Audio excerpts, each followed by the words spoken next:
Kay mangutana ka karon no.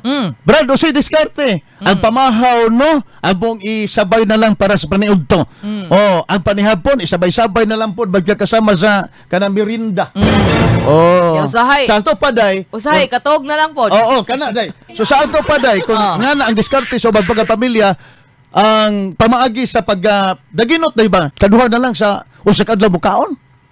No? Usahay gani ka isa na lang pod ning uban, usahay pod mga bahaw-bahaw na lang. Oo, kaduhara. Na lang pod. Kaya ang normal day mamahaw ka, maniudtog ka, manihapon ka, napay in between ana day kanang merinda snacks. Oh. Pero karon gigutom gyud kay kaduha na lang mo kaon sa usa ka adlaw. Mao gyud. Base sa survey. Okay? Unya base pod sa maong survey sa SWS mga kasama, ang Mindanao daw di ay sumala pa ang dunay pinakataas nga hunger rate or pinakadaghang gipanggusla ang Mindanao. So, gisundan sa Luzon. Okay? O ang ubang bahin sa Luzon, and then Visayas, and then ang Metro Manila, sila ang mga busog-busog.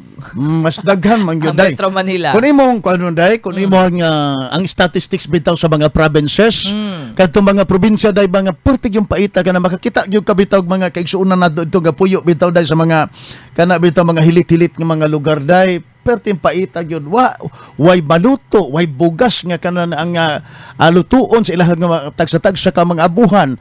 Ang uban diha day magkuha na lang mangutkot na lang day o kamuti kaya para lang na ipandipinsa sa kagutom sa pamilya.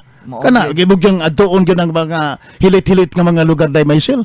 Mao ginay realidad kining kagutom day nga nasanatian sa mga Pilipino kun kini nga survey baga kasama mo gibasihan murag mutuog gyud ko ani day ba. Mao na nga mga misis. Todo diskarte gining mga misis nang irin mo na saludar gyud taning mga misis bitaw nga dili mga gastador nya mapaigo gyud